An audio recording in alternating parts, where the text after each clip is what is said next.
reacción frente al COVID y a la crisis mundial que estamos pasando debido a la pandemia. Entonces, muchísimas gracias a todos. También muchas gracias a todos los participantes que nos acompañan. Creo que esto va a ser súper provechoso para todos los involucrados, así que estamos encantados de estar aquí. Empiezo con una reflexión súper pequeña para dar paso ya a la moderadora Agustina y a nuestros speakers invitados. Simplemente pensando en un refrán popular que me parece que aplica muy bien, y es que dice que lo que somos es 10% lo que nos pasa y 90% cómo reaccionamos ante ello. Y esto es un poco el reto que nos vemos en el arbitraje hoy día. ¿Cómo reaccionamos? La pandemia está. Vamos a poder decir que hemos sido más flexibles que la justicia ordinaria, por ejemplo, que hemos sido capaces de adaptarnos, que hemos sido capaces de entender las nuevas necesidades, las necesidades que en los últimos 2 meses de repente han aparecido. Yo creo que la respuesta es que sí, y creo que las instituciones nos van a dejar ver cómo y qué pasos han hecho, qué medidas a corto, largo, mediano plazo están tomando para adaptarnos a este mundo siempre cambiante y ahora con un cambio tan importante y decisivo. Entonces, creo que este tipo de seminarios, los usuarios del arbitraje, los jóvenes del arbitraje, nos enteremos también de qué se está haciendo, cómo se está haciendo y nos preparemos, porque vamos a requerir de nuevos skills. Vamos a requerir ser persuasivos en audiencias orales, vamos a requerir dominar medios telemáticos y electrónicos, etcétera, además de los skills que ya necesitamos para ir en arbitraje. Entonces, creo que el tema no puede ser más apropiado. Y simplemente haciendo una última reflexión respecto de Women Way in Arbitration, yo lo he pensado mucho estos meses y creo que estos retos que nos ha puesto el COVID y este cambio en nuestras condiciones laborales también van a tener influencia en muchas cosas, y una de estas es el género. Antes estábamos hablando del glass ceiling, ¿verdad? De estos techos de vidrio en donde las practicantes de arbitraje, pues cuando eran madres o por cualquier otra responsabilidades, a veces tenían menos posibilidad de moverse, de viajar, de estar en la oficina, y de repente ahora tenemos 2 meses en donde estamos todos aquí encerrados, todos pues, trabajando telemáticamente, y de repente funciona. Y de repente vemos que el teletrabajo puede ser una opción, que las audiencias virtuales pueden ser persuasivas, que pueden haber interrogatorios, etcétera. Entonces, simplemente dejarles con esta pregunta de, quizás de esto hay un lado positivo, el lining a esta situación, y es, hemos probado que hay ciertos métodos que funcionan, y esto podría ayudar eventualmente en la equidad de género y en la paridad. Sin más, tengo el gusto de presentarles a nuestros super speakers, empezando por nuestra moderadora, Agustina Alfaro. Ella es egresada de la Universidad Austral, obtuvo su LLM en la Universidad de Columbia en 2019. Actualmente se encuentra trabajando en el equipo de arbitraje internacional de Shaffer Lindsay en Nueva York como asociada internacional. Previamente trabajó en energía y arbitraje en los estudios Pérez Alati, Gondona y Benítez, y Martínez Dios de la Rueda en Buenos Aires. Se encuentra matriculada como profesional en Buenos Aires y ha pasado a la barra en Nueva York.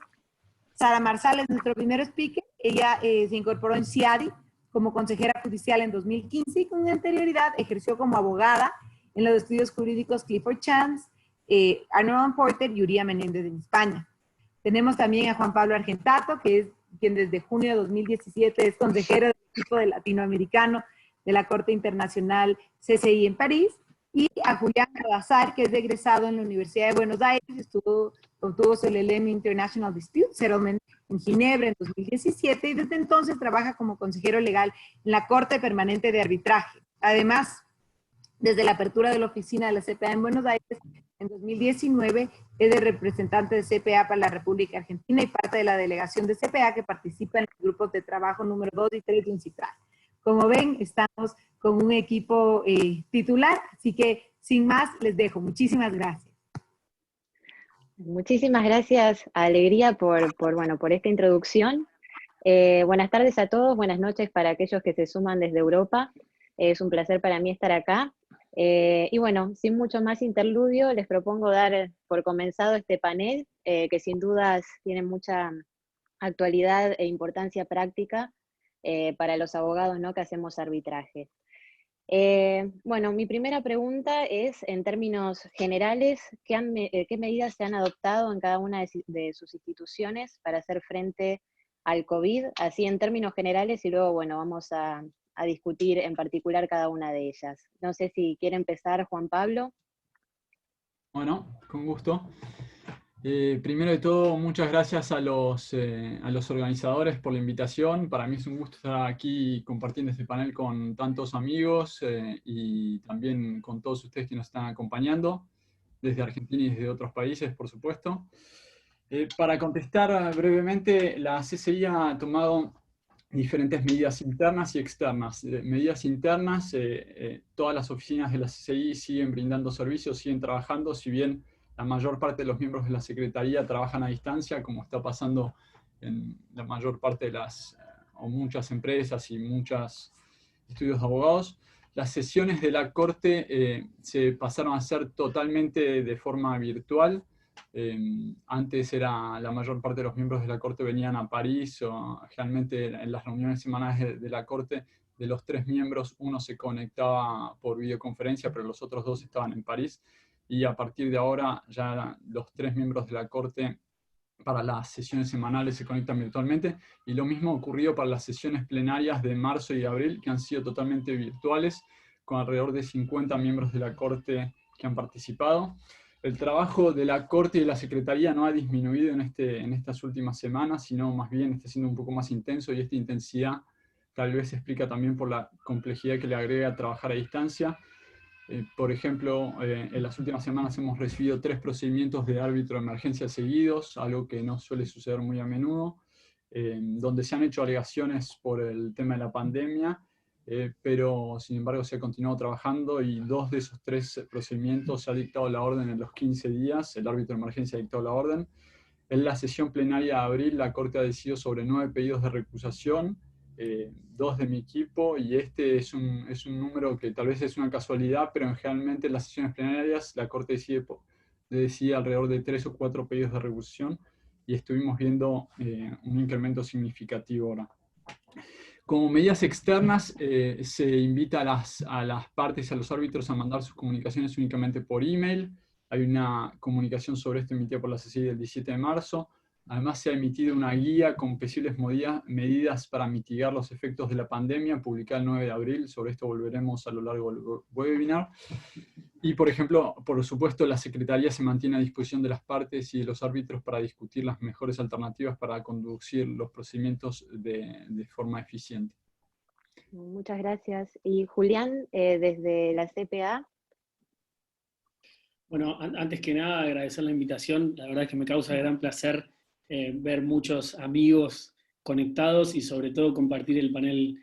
Bueno, Agustín y Juan Pablo los conozco hace años de distintos foros académicos, y a Sara no la conozco personalmente, pero hemos también tenido la suerte de poder trabajar juntos en uno de esos casos extremadamente raros, que fue co-administrado por el CIADI y la Corte Permanente de Arbitraje, así que tuvimos la suerte de poder trabajar juntos, y es ahora un placer poder compartir el panel.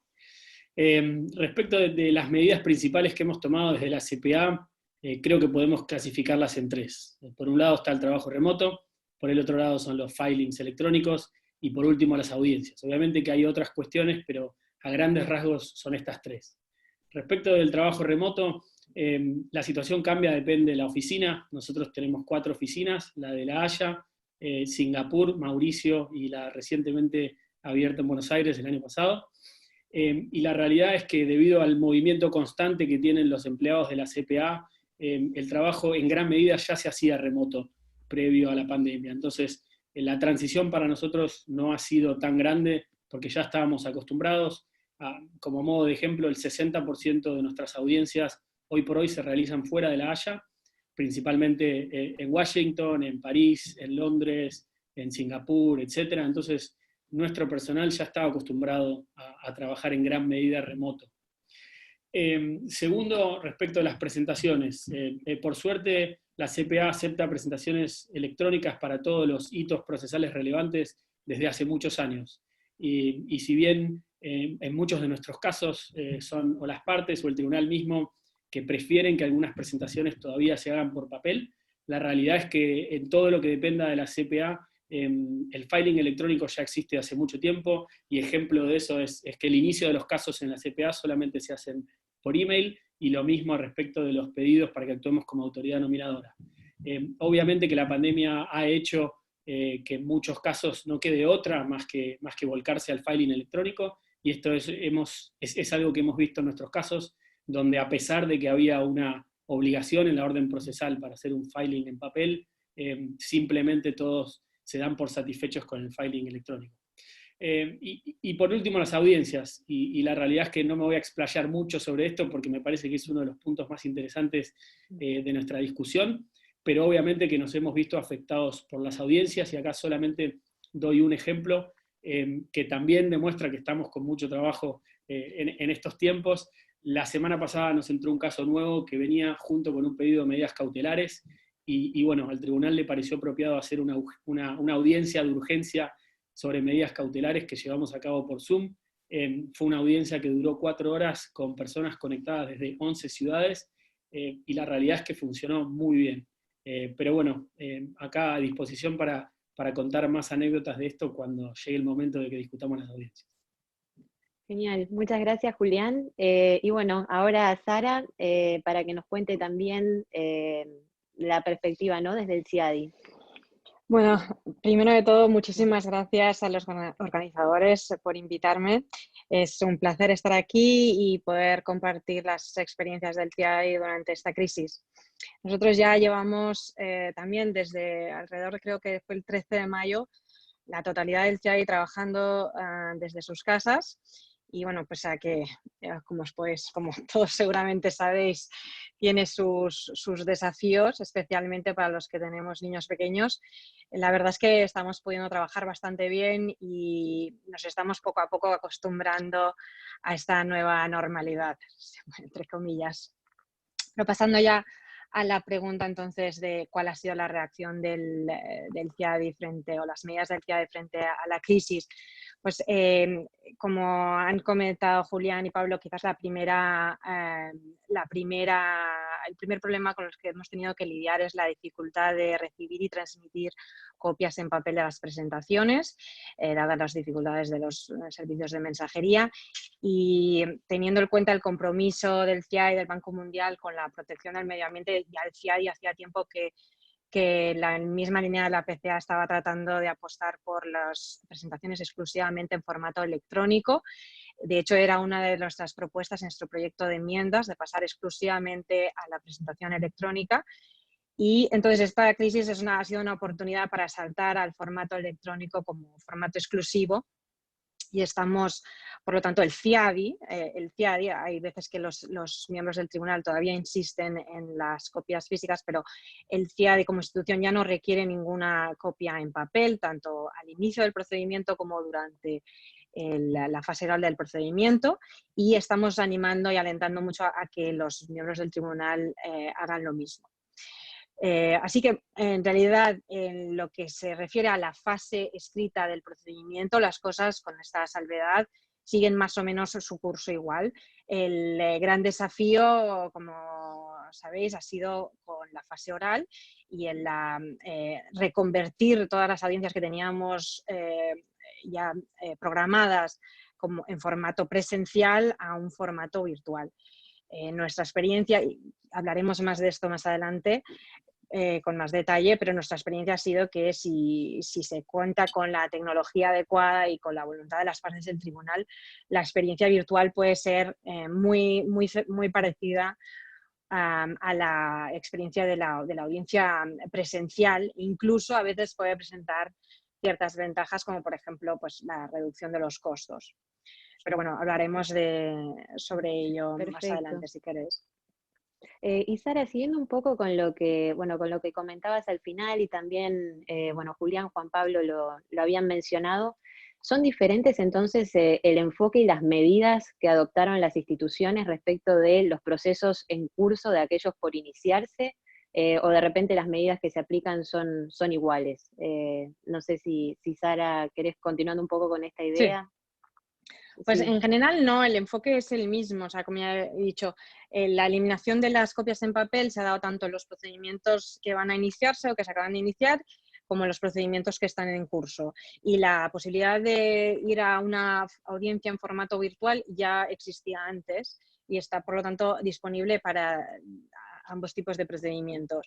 La única diferencia, diría yo, es que en los procedimientos ya iniciados, el tribunal y las partes han tenido que reaccionar frente a los problemas que se han ido encontrando como consecuencia de la pandemia, mientras que en los procedimientos que están iniciándose ahora, las partes, digamos, que están teniendo la posibilidad de anticiparse a estos problemas, de discutirlos en la primera sesión, de discutirlos con el tribunal y de prever, digamos, mecanismos para hacer frente a las dificultades en la orden procesal número 1 del tribunal. Pero claro, básicamente, digamos, las soluciones van a ser las mismas en los procedimientos, en ambos tipos de procedimientos. Y ahí un poco, ¿no? En esto, ¿no?, que comentabas recién sobre un poco los procesos en curso, ¿no? Que también ahí ha requerido, me imagino, ¿no?, una coordinación importante, tanto con el tribunal como con las partes, de repente las recomendaciones que tenían las instituciones. No sé si también, bueno, Julián, Juan Pablo, nos quieren comentar un poco cómo ha sido la experiencia desde sus instituciones, todo este tema, ¿no?, de coordinar estas medidas en los procesos en curso, donde ya había una orden procesal, o de repente si se han recomendado o se han adoptado algún tipo de recaudo como para preservar el debido proceso, evitar demoras, pero también al mismo tiempo evitar algún futuro eventual pedido de nulidad del laudo, un poco cómo ha sido en la práctica, ¿no?, esta coordinación.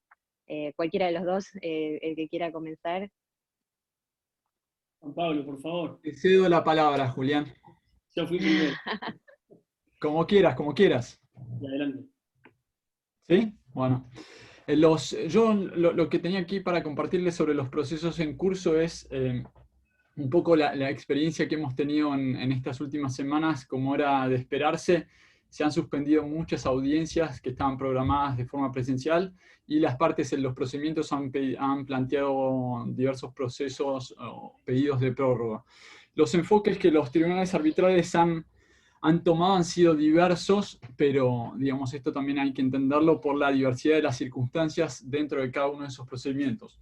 Por ejemplo, lo que hemos visto es que en algunos procedimientos arbitrales o en pocos, el procedimiento se ha suspendido completamente, pero esto ha sido así por hasta cierto punto un cierto acuerdo de las partes, teniendo en cuenta ciertas disposiciones, leyes que habían sido promulgadas en la sede del arbitraje. En un caso fue en Portugal, donde se habían decretado la suspensión de todos los litigios y todos los arbitrajes en curso por el Poder Ejecutivo. Puede ser discutible, pero las partes se habían puesto de acuerdo y el árbitro único decidió suspender el procedimiento. En otros, la audiencia se ha cancelado, una audiencia está programada, se ha cancelado, y el tribunal arbitral les ha propuesto a las partes tener la audiencia de forma virtual para evitar demoras. Una parte no ha aceptado y ha dicho que la audiencia tenía que ser sí o sí presencial y en la sede del arbitraje, con lo cual el tribunal arbitral lo que ha hecho hasta ahora es prorrogar, posponer la audiencia y decir que se va a analizar la situación en las próximas semanas, próximos meses, para determinar si una audiencia presencial es factible o si va a tener que realizarse de forma virtual. En otros casos se han alterado todos los plazos del calendario procesal, se han corrido todos de algunas semanas para tener en cuenta lo que está sucediendo. Vimos otros casos en donde se han modificado los plazos para la presentación de los memoriales, pero se han mantenido las fechas de las audiencias. Y por ejemplo, en otros casos también hemos tenido alegaciones, una parte en un proceso que se está por iniciar, donde se le ha otorgado a esa parte algún plazo extra para hacer comentarios al acta de emisión, pero el tribunal arbitral ha rechazado la suspensión del procedimiento por la pandemia, sobre todo si no hay acuerdo de las partes. En los procedimientos de árbitro de emergencia, lo que ya comentaba al principio, han habido alegaciones en base a la pandemia, sin embargo los procedimientos han continuado, y de los 3 procedimientos en mi equipo en curso, 2 ya han tenido una orden dictada dentro del plazo. Para terminar únicamente, Agustina, con respecto a la pregunta si hay un riesgo para la nulidad del laudo, la verdad es que el tribunal tiene la autoridad para conducir el procedimiento y tomar decisiones al respecto sin vulnerar un acuerdo de las partes. Si toma una decisión con una objeción de alguna de las partes, es muy recomendable que razone cuidadosamente dicha decisión para que después no pueda alegarse una falta del debido proceso. y en particular en los procedimientos de arbitraje abreviado, el reglamento, el apéndice 6 del reglamento ya le otorga expresamente la facultad al tribunal arbitral o al árbitro único de decidir el caso sin llevar a cabo una audiencia y en caso que la audiencia sea necesaria de hacerla por medio de videoconferencia, con lo cual esa es una herramienta más que tienen los árbitros en los procedimientos abreviados. Clarísimo, Juan Pablo. No sé si Sara de repente también quiere hacer algún aporte desde el CIADI, digamos, cómo ha sido su experiencia, Julián también. Sí. Sí. Vamos, Sara, adelante. Bueno, no mucho que aportar, simplemente decir que efectivamente aquí lo que nos encontramos es dos intereses en conflicto. Por una parte, o que pueden estar en conflicto, el derecho de la parte a presentar su caso, a ser oído, y por otra parte el deber del tribunal a que el procedimiento, asegurarse que el procedimiento avanza debidamente. Entonces, en este ejercicio de balance el tribunal va a tener que, obviamente, escuchar, como siempre, a ambas partes y a tener en cuenta, como decía Juan Pablo, las circunstancias concretas de cada caso, que van a ser distintas.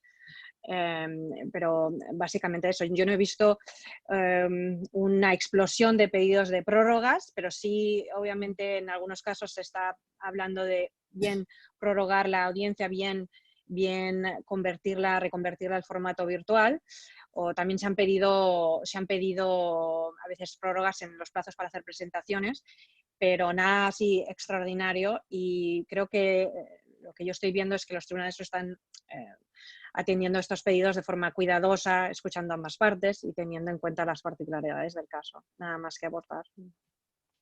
Perfecto. No, por nuestro lado yo simplemente agregaría que me parece que este es un típico ejemplo que muestra cuán flexible puede ser el arbitraje, ¿no? Que es una de las características que solemos destacar por sobre los procesos judiciales, por ejemplo, y en donde uno ve que en muchas jurisdicciones los procesos judiciales se han suspendido totalmente, al mismo tiempo también ve un esfuerzo por parte de los tribunales de intentar adaptarse y distintos tribunales en el mundo, como por ejemplo la Corte Suprema de Estados Unidos, teniendo audiencias virtuales por primera vez en la historia. Y me parece que todo eso está muy bien y hay que aplaudirlo. Pero acá es donde el arbitraje puede realmente demostrar las ventajas, porque es mucho más maleable, es mucho más flexible. Entonces, como comentaba Juan Pablo, lo que he visto por lo menos en nuestros casos es que salvo que ambas partes de común acuerdo pidan una suspensión del arbitraje, cuando una de las partes ha pedido suspensión, los tribunales arbitrales en general se han negado a suspenderla, sin perjuicio de que obviamente se han mostrado muy flexibles a prórrogas, ¿no?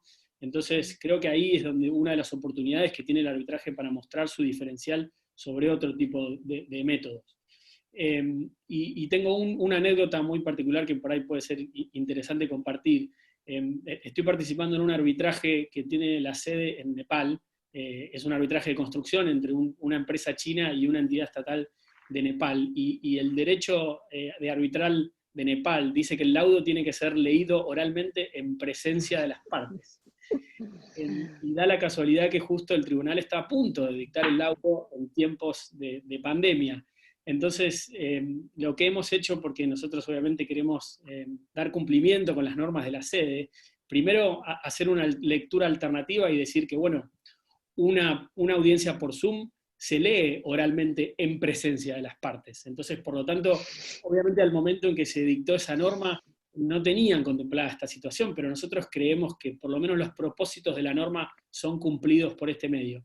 Pero de cualquier manera ambas partes se mostraron muy razonables y a pesar de que las invitamos a compartir nuestra interpretación de cómo leer la norma, dijeron que estaban dispuestas a renunciar a ese requisito del todo y que no hace falta leer el laudo. Muchísimas gracias, Julián, y realmente este ejemplo que contabas muestra los desafíos, ¿no?, que toda esta situación implica entre todos y la creatividad y la flexibilidad, ¿no?, también mismo que ofrece el arbitraje para proporcionar una solución. Y un poco, ¿no?, pasando, ¿no?, ya a las distintas cuestiones, ¿no?, más bien prácticas, bien de la práctica, y creo que lo mencionabas vos, Julián, y al comienzo Sara también dijo algo respecto del filing electrónico.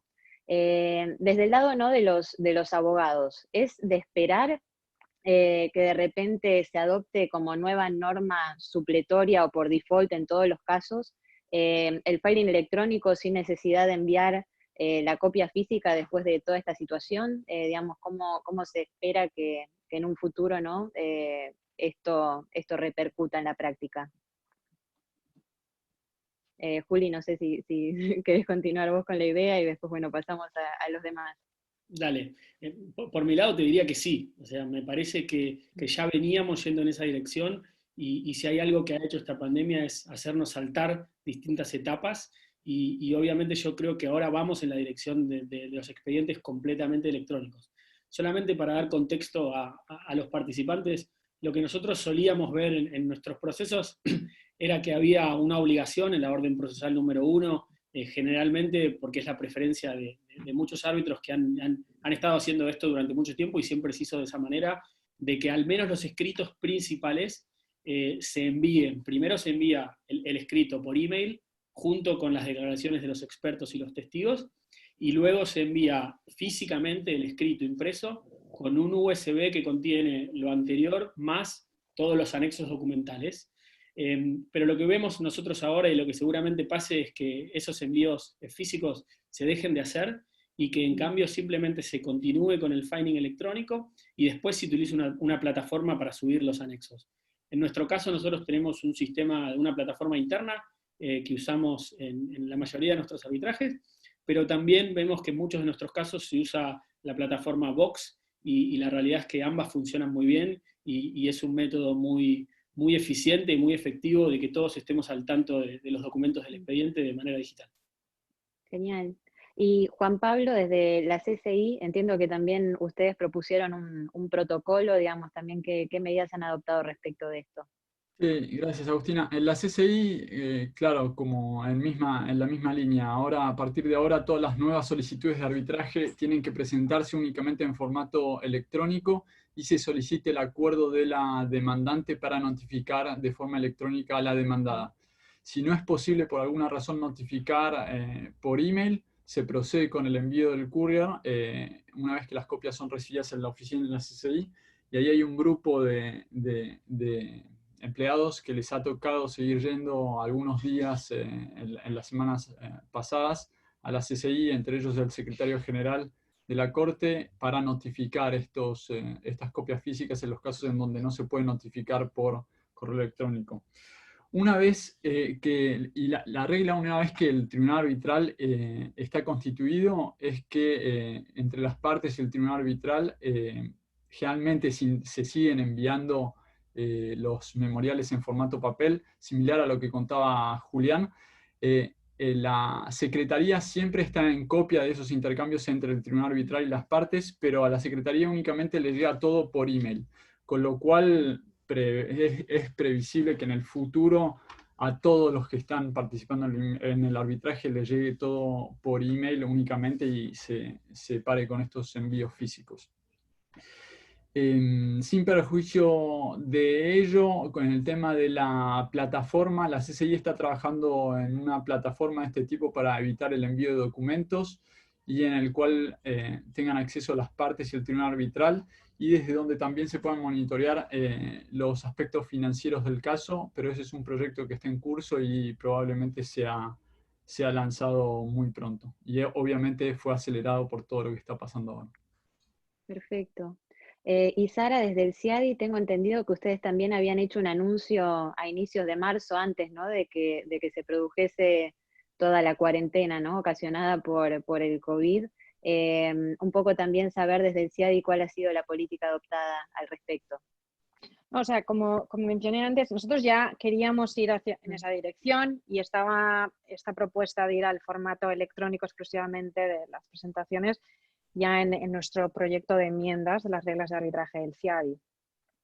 Lo de la crisis dio el empujón final, tomamos la oportunidad y en marzo, como tú bien dices, hicimos este anuncio de que por lo menos durante la crisis, y ojalá que también continúe esta política una vez recuperemos la normalidad, es que ya no se exige ninguna presentación en papel, por lo menos para el CIADI. Como he mencionado, cosa distinta es si algún árbitro sigue queriendo o si alguna parte quiere insistir en recibir una copia en papel. Pero la institución ya no requiere ninguna presentación en papel, tanto para solicitudes de arbitraje o recursos de anulación o recursos post-laudo, como las presentaciones durante el procedimiento.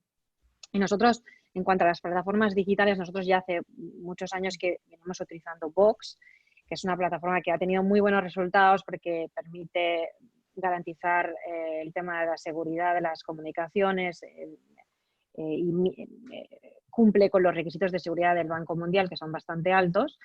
Y es una plataforma donde las partes pueden subir o cargar sus presentaciones y toda la documentación de soporte, anexos fácticos, autoridades legales, etcétera. En ese sentido, ahora es todavía más importante que antes, va a ser el método principal, además del email, donde normalmente las partes incluyen los memoriales y las declaraciones de testigos. La plataforma se sube, Box, que tiene para cada caso una carpeta, digamos, las partes son capaces de subir sus presentaciones en la integridad.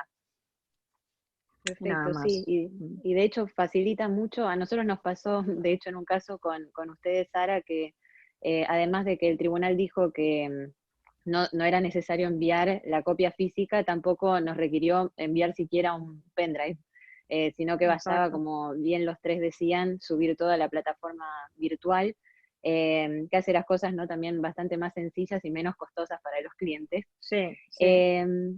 Y bueno, y pasando un poco, ¿no?, a uno de los temas no más candentes, si se quiere, el de las audiencias virtuales, un poco preguntarle a los tres, antes de comenzar, ¿no?, a la situación actual, ¿qué porcentaje de audiencias se realizaba de manera virtual antes de la crisis del COVID? ¿Y en qué casos ustedes veían que los clientes, o que las partes, en realidad de parte de ustedes, que las partes optaban por la audiencia virtual? No sé, Juan Pablo, en la CCI, si esto también era una práctica que se daba ya de antes. Sí, yo no tengo estadísticas precisas. Lo que te puedo decir es que en los procedimientos de árbitro de emergencia, que ya los vengo repitiendo varias veces, no sé por qué los estoy repitiendo tanto, pero en los procedimientos de árbitro de emergencia, generalmente hay alguna audiencia de un día, un par de horas, y en esos casos generalmente casi te diría que la mayor parte de las audiencias, si hay una audiencia, es en formato virtual. En los procedimientos arbitrales normales, la mayoría de las conferencias sobre conducción del procedimiento al inicio del arbitraje son de forma virtual o telefónica, pero la mayor parte de las audiencias sobre el fondo se hacen o se hacían, o vamos a ver lo que ocurre en el futuro, pero se hacían de forma presencial. Y esto es posiblemente lo que va a cambiar de aquí en el futuro. No quiere decir que no se vayan a hacer más audiencias presenciales, porque muchas veces es fundamental tener una audiencia presencial. Lo que quiere decir es que por lo menos las partes y los árbitros se lo van a plantear bien si es verdaderamente necesario tener esta audiencia presencial, cuando antes por ahí ya se asumía que iba a ser una audiencia presencial y todo el mundo viajaba a la audiencia. Claro. Y Julián, ¿ustedes cómo veían esto antes? Sí, me parece que en línea con lo que decía Juan Pablo, audiencias propiamente dichas de testigos que duran 1 o 2 semanas, la realidad es que antes de la pandemia no era común que eso se haga virtual. Por supuesto, las Case Management Conferences, la primera reunión procesal del tribunal, esas casi siempre las hacíamos virtuales. Ahí la regla era al revés, la excepción era que se haga presencial, claro. Pero las hacíamos generalmente por llamada telefónica. Y lo que me parece a mí es que de ahora en más, una vez que hemos testeado que estos sistemas funcionan muy bien, que estamos más familiarizados con cómo funcionan, seguramente nos movamos hacia la era de que las hacemos por videoconferencia en lugar de por llamada. Y acá tomo como ejemplo la audiencia que comentaba antes, que era una audiencia de medidas cautelares, o sea, en un tema donde tenés la resolución de la cuestión es urgente, o sea, que en cuestión de días puede dejar de tener objeto el pedido de medidas cautelares. Normalmente, antes de la pandemia, tal vez hubiéramos tenido una llamada telefónica, pero sin dudas no hubiera sido tan efectiva, porque tuvimos la videollamada, las partes pudieron mostrar sus PowerPoints mientras alegaban, y me parece que eso le da una inmediatez que es muy valiosa, y que tal vez en una situación donde por ahí no era un tema de costos, porque si es una disputa muy grande, tal vez los costos de hacer una audiencia están justificados, pero era una cuestión de tiempo también.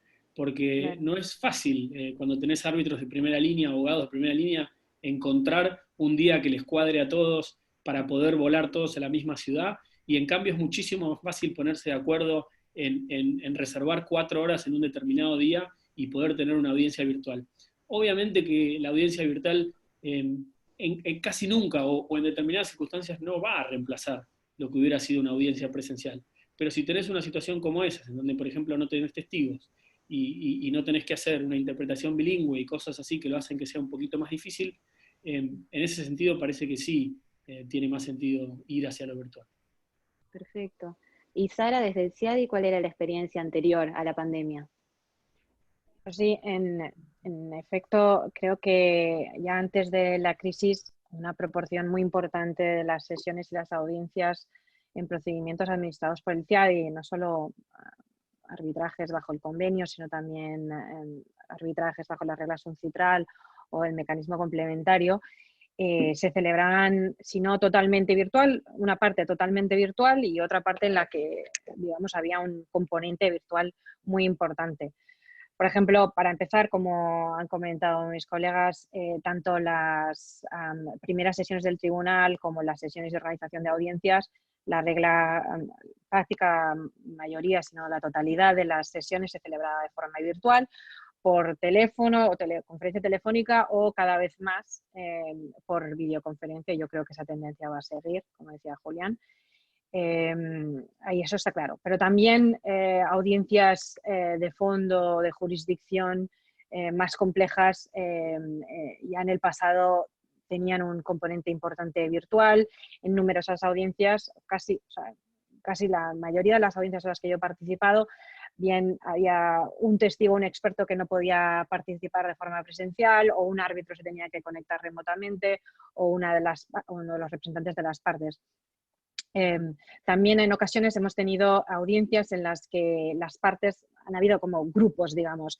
Teníamos, por ejemplo, al equipo representando a una de las partes en París y a otro equipo en Londres y el tribunal en Washington DC, para decir un ejemplo.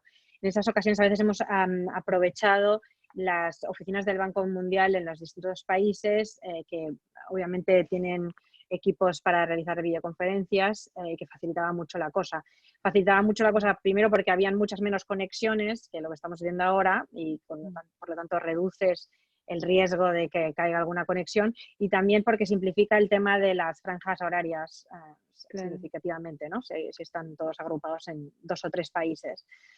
Pero obviamente, y sí que hablaremos más ahora, pero las circunstancias en las que estamos viviendo ahora están poniendo unos desafíos muy especiales. Para empezar, por el simple hecho de que en las audiencias que hemos tenido en los últimos 2 meses, todos los participantes se conectaban desde sus casas y por lo tanto dependían al 100% de los equipos tecnológicos que cada uno tenga, de lo que depende en gran medida el éxito de la sesión. Además, si tienes a todo el mundo en cuarentena y por lo tanto todos en distintos países, el tema de las franjas horarias también se complica, y el challenge aquí, el desafío es encontrar un horario, un calendario de audiencia que funcione para todo el mundo.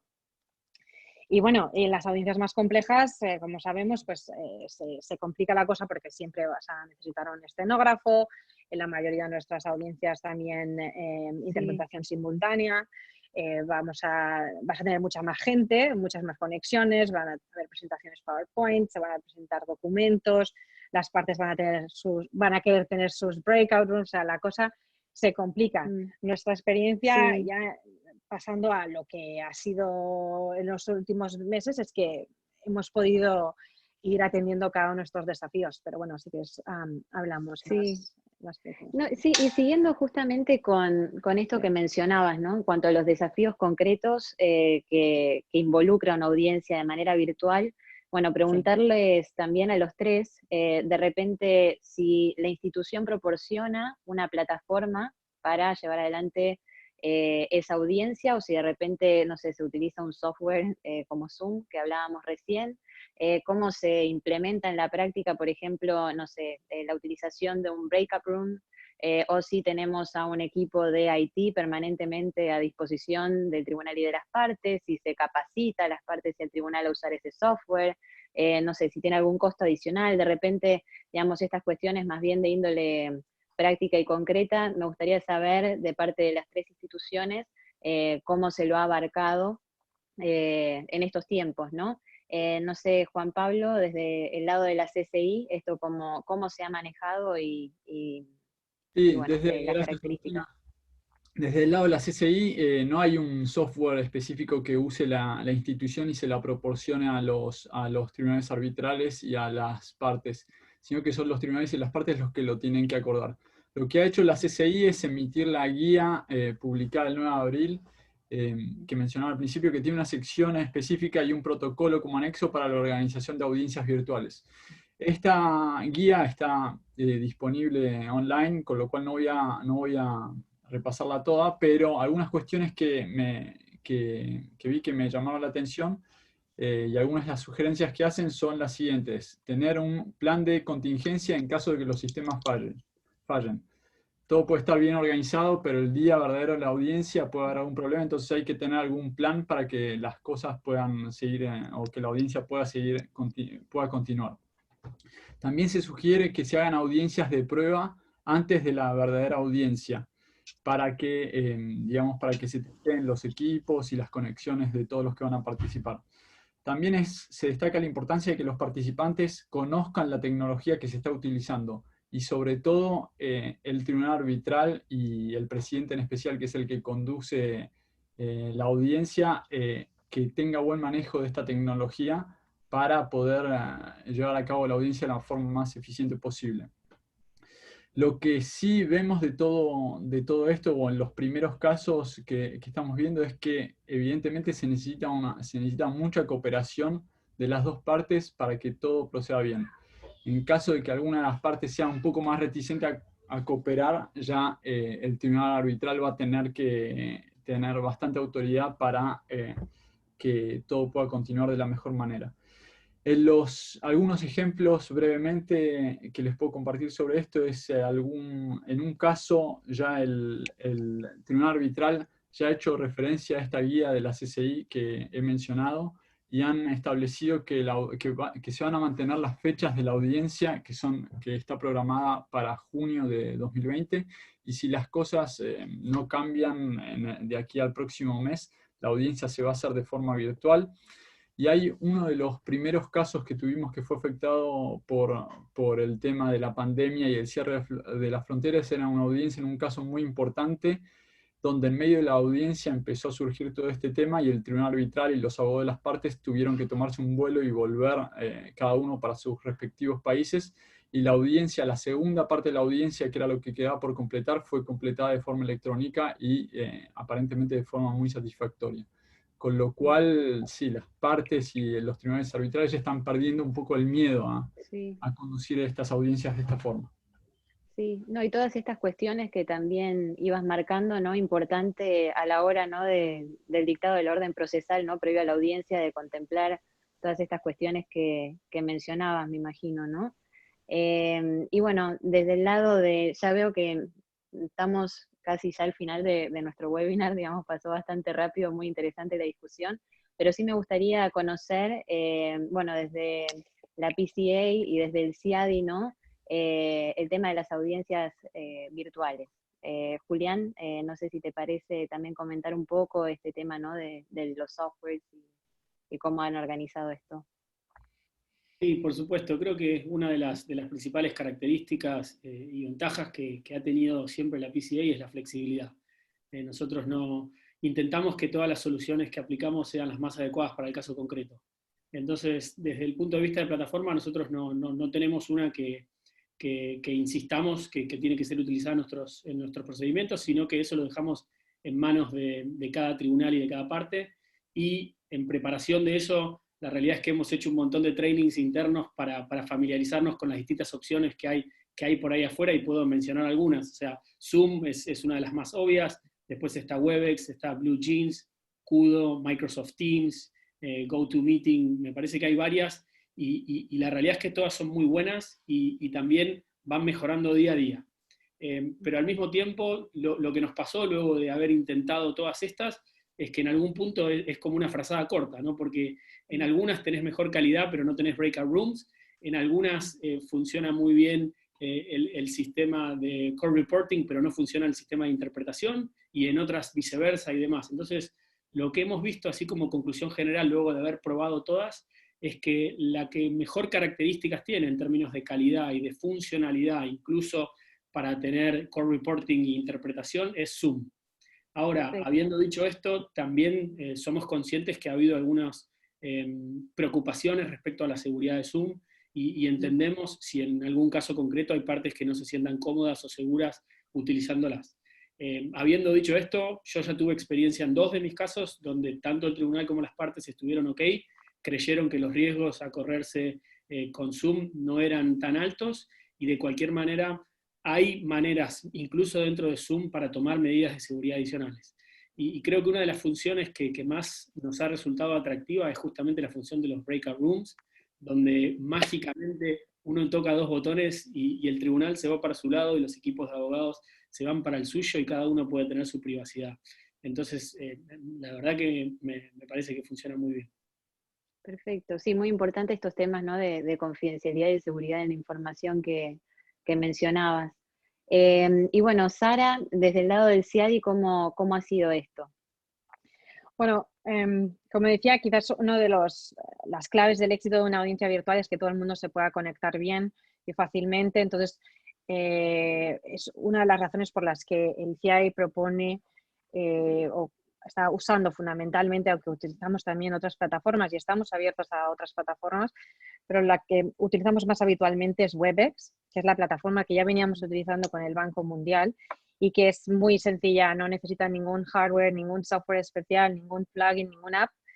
Básicamente con una computadora, con conexión a internet y una cámara, uno se puede conectar perfectamente a la videoconferencia. Webex además es una plataforma buena para todo tipo de audiencias, en el sentido de que permite hasta, me parece, 1000 participantes. Se ofrece por el CIADI sin costo alguno. Y tiene muchas ventajas, como que, por ejemplo, permite a los estenógrafos conectarse y realizar la transcripción en tiempo real, que se transmite a las partes, se comunica a las partes del tribunal a través de otro browser o navegador.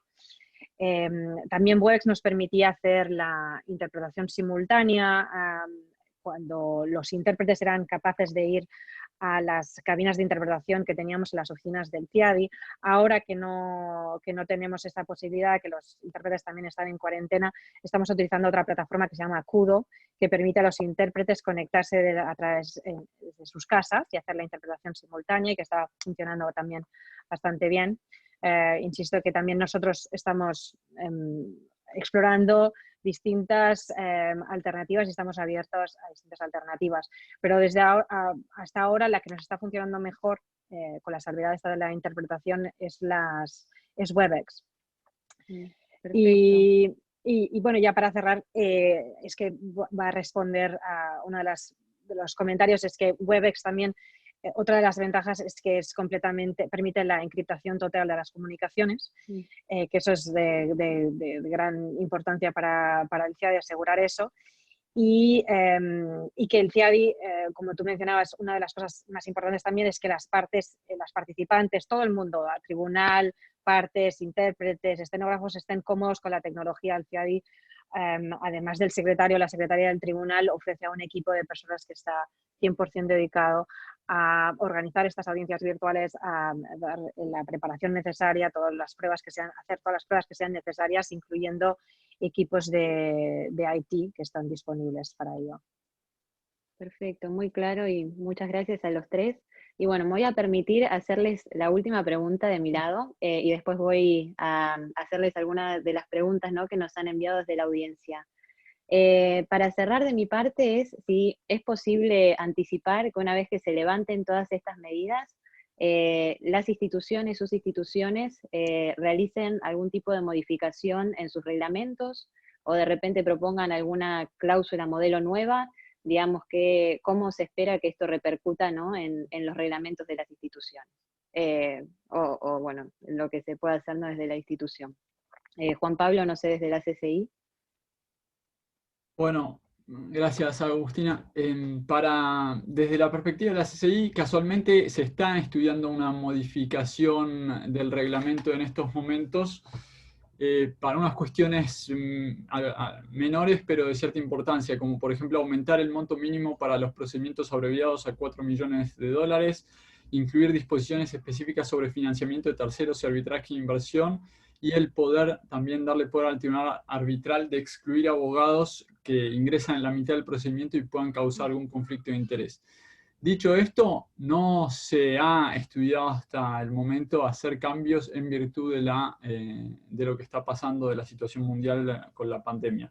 Y tal vez sea una buena oportunidad para ver qué cambios se podrían introducir ya que se va a modificar el reglamento a la brevedad.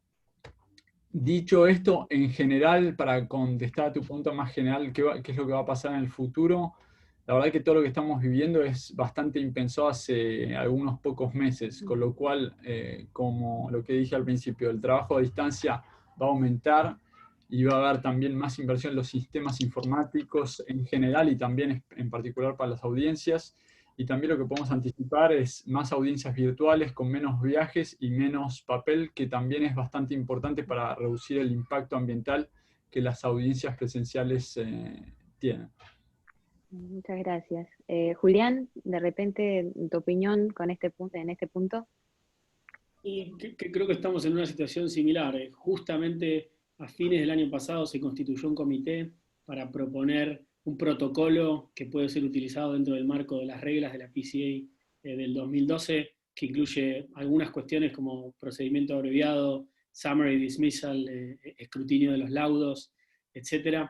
Y obviamente, como se constituyó a fin del año pasado, todo esto no había sido pensado en ese entonces, pero sin dudas que va a ser tenido en cuenta por el comité. De cualquier manera, la realidad es que incluso con los reglamentos que utilizamos hasta ahora, y en particular la PCA, la mayoría de los casos PCA van bajo el reglamento UNCITRAL, todos esos reglamentos tienen la flexibilidad suficiente como para que podamos hacer lo que estamos haciendo ahora sin ir en contra de ninguna de sus normas. Pero tal vez aprovecho la oportunidad de la pregunta para hacer una reflexión un poco más genérica, ¿no? Creo que esta crisis, como cualquier otra, pero en particular esta es terrible, y la realidad es que las consecuencias todavía no las hemos terminado de ver, pero son terribles. Y creo que nosotros como abogados debemos considerarnos afortunados, primero porque la mayoría de nosotros todavía podemos mantener nuestro trabajo, que es un lujo que mucha gente hoy por hoy no se puede dar, pero segundo porque también podemos hacerlo remotamente. Y no tenemos que salir a correr riesgos al mundo exterior como tienen que hacer las otras profesiones. Y nuestra industria se puede ver un poco golpeada ahora, pero la realidad es que toda esta crisis también va a traer muchos conflictos. Entonces me parece que es una excelente oportunidad para que repensemos las cosas, la manera en la que hacemos las cosas, nos demos cuenta que la tecnología nos puede ayudar muchísimo y aprovechemos para hacer nuestros procesos más eficientes, más baratos y menos dañinos para el medio ambiente también. Así que yo creo que lo que comentaba antes, de que esta crisis nos obliga a saltearnos muchas etapas, me parece que hay un montón de los cambios que ahora nos vemos forzados a hacer, pero que son cambios que sin duda creo que han llegado para quedarse. Muchísimas gracias, y es muy cierto lo que decís, Julián. Y bueno, y por parte de Sara también me gustaría saber su opinión sobre este último punto, como para concluir, y después de eso, si me permite la audiencia, nos extenderemos unos minutitos como para poder también contestar algunas de las preguntas que nos estuvieron enviando. Gracias. Sí, no, muy brevemente, en la línea con lo que han dicho mis colegas, creo que esta crisis ha dado un empujón muy positivo a algunos cambios que ya se estaban empezando a producir, que ya estábamos viendo, como es, por ejemplo, el paso al formato electrónico o a la mayor utilización del formato virtual en las audiencias, que son muy positivos. Si bien las audiencias presenciales van a seguir en muchos casos siendo el formato preferido, qué duda cabe que a medida que las partes, los tribunales se vayan familiarizando y ganando confianza en la utilización de las plataformas virtuales, vamos a ir viendo cada vez más audiencias virtuales. Desde el punto de vista del reglamento del FIADI, con la salvedad del tema del formato en papel, que espero se confirme, que continúe después cuando volvamos a la normalidad, ningún otro cambio, porque también tiene la flexibilidad necesaria como para adecuarse estos cambios o a estas nuevas circunstancias. Nada más, Perfecto. gracias. Muchísimas gracias a los tres, muy claros, la verdad. Y pasando, bueno, a ver algunas de las preguntas que nos han llegado desde la audiencia. Hay una pregunta para Juan Pablo, pero un poco creo que aplica, ¿no?, a las demás instituciones también. Dice, en un caso CCI, ¿a qué dirección de correo electrónico se notificaría a la demandada la solicitud de arbitraje? Digamos, ¿cómo esto es que sea? A la demandada, a la dirección que proporcione la demandante. Si entendí la Perfecto. pregunta bien. Sí, esa ha sido la pregunta. Después, hay algunas que también, bueno, una pregunta también que hablaba, bueno, de la perspectiva, cómo serán, ¿no?, las medidas a mediano y largo plazo, como si estas medidas serán como la práctica habitual. Me parece que esto lo hemos contestado recién. Una pregunta desde Venezuela. Nos dicen, entendiendo que la situación no es fácil, de todas formas las partes tienen la obligación de brindar toda su colaboración para que el arbitraje siga su curso. ¿Podría considerarse que una negativa reiterada a realizar audiencia o ciertos actos procesales podrían generar responsabilidades aparte respecto de un cumplimiento de buena fe? Entiendo que esto tiene que ver con preservar el debido proceso, que lo hemos hablado más adelante, pero no sé si alguno de los tres tiene alguna cosa más que desarrollar. Yo destaco lo que decía Sara al principio, que es un balance entre el debido proceso, la oportunidad de las partes de presentar su caso y la eficiencia en la conducción de los procedimientos y obtener una decisión de justicia en un tiempo razonable. Con lo cual es el balance entre los dos lo que hay que tener en cuenta. Si una audiencia presencial, por las circunstancias o cómo se desarrollan las cosas, no es factible, ahí ya una audiencia virtual cobra mucha más fuerza para que llegue a su fin. Perfecto. Yo agregaría que esto es un punto que hemos visto en la práctica. La realidad es que hay algunos casos donde la transición ha sido muy fácil y ambas partes han dicho que están ok con ir a una audiencia virtual, y hay otros donde no ha sido tan fácil, donde ya sea que ambas siguen insistiendo con una audiencia presencial, porque son cuestiones complejas, hay muchos testigos y se les resulta difícil, y hay otras donde una parte sigue insistiendo con presencial y la otra virtual, pero la realidad es que cuando uno tiene un arbitraje internacional, con gente que está esparcida por el mundo, hoy por hoy, ponerse a intentar pensar cuándo puede ser una fecha cierta para que estemos todos juntos en una jurisdicción, sin que ello implique riesgos demasiado altos para los que viajan, la posibilidad de que el que viaja tenga que estar en cuarentena 14 días en la sede del arbitraje y a la vuelta otros 14 cuando vuelve y demás, hacen que el panorama sea un poco complejo para planear audiencias presenciales en el día de hoy. Entonces lo que hemos visto en general es que buscan una fecha alternativa que sea razonable, o sea, que no sea tan lejos en el tiempo, pero que al mismo tiempo pueda ser razonable de que la cosa se va a normalizar, y dicen, bueno, busquemos una fecha, por ejemplo, en octubre para hacer la audiencia, y si en septiembre vemos que todavía la cosa no mejora, entonces no nos queda otra que mantener la fecha de audiencia, pero tomar la decisión de pasar a hacerla virtual. Perfecto. Y una última pregunta que llega desde la audiencia es si cambiarán los criterios que tendrán en cuenta las instituciones cuando les corresponda designar árbitros. Y dicen, por ejemplo, tendrán en cuenta las capacidades del árbitro de manejar la tecnología, expediente electrónico, etcétera. No sé, Julián, ustedes también como autoridad nominadora, no sé si pueden decir algo al respecto o si es la opinión también de las otras instituciones, ¿no? A mí me parece que es difícil de saber si una persona tiene una buena capacidad electrónica, a menos que ya tengas experiencia con esa persona. Lo que sí va a ser un asset, digamos, para el futuro. Todo el mundo se va a tener que poner al día, y esto no tiene que ver con una cuestión de edad. Yo no me considero una persona muy tecnológica y ahora voy a empezar a descubrir muchas cosas. Sí, tal cual. No, estoy totalmente de acuerdo. O sea, la cantidad de horas en los últimos 2 meses que he invertido en plataformas virtuales y capacitándome y demás es un montón, y me parece que que si bien muchas veces somos abogados y decimos, no, a mí no me gustan los números, no me gustan las tecnologías, a mí me gusta el derecho, bueno, la realidad es que tenemos que ayornarnos y adaptarnos a cómo se ejerce el derecho hoy por hoy, y sobre todo en el contexto en el cual trabajamos nosotros. Me parece que eso es una cuestión relevante. Obviamente, cuando la situación se normalice no va a ser tan relevante como ahora, a pesar de que un montón de cosas van a ir hacia lo electrónico. Pero creo que es una cuestión que tenemos que pensar entre todos para intentar hacer que un mejor ejercicio de la profesión, y es una cuestión que tal vez las partes van a tener que tener en cuenta cuando ellos mismos piensen en los árbitros a que quieren. Perfecto. Yo sí puedo Sí, añadir. sí, Sara, por favor. O sea, me parece que indudablemente es un plus, como decía Juan Pablo, es un asset, pero dentro de las características que se tiene que analizar de una persona para ser, si es un buen árbitro, obviamente no es de las más relevantes, especialmente porque todos son capaces de aprender. Y tengo plena confianza que incluso los árbitros de mayor edad o que están menos acostumbrados a la utilización de estas plataformas electrónicas pueden aprender con el entrenamiento necesario, y de hecho yo he tenido varias experiencias en que personas que pensaba que iban a ser absolutamente incapaces me han sorprendido con unos headsets y siendo bastante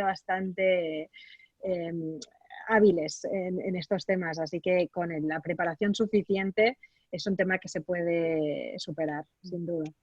Sí, a todos nos va a tocar seguir aprendiendo, ¿no? Efectivamente. Y bueno, la verdad que les quiero agradecer a los tres, en nombre de ASAP y de Woman Way in Arbitration. Ha sido realmente un verdadero placer para mí compartir este panel con ustedes. Creo que hemos aprendido mucho, que nos llevamos mucha información. Y bueno, simplemente agradecerles y espero que bueno, nos podamos ver pronto cuando todo esto pase. Igualmente, muchas gracias. Muchísimas Y gracias. muchas gracias también, bueno, a toda la audiencia que nos acompañó durante todo el webinar. Muchas gracias. Gracias. Gracias a todos. Saludos a todos. Adiós.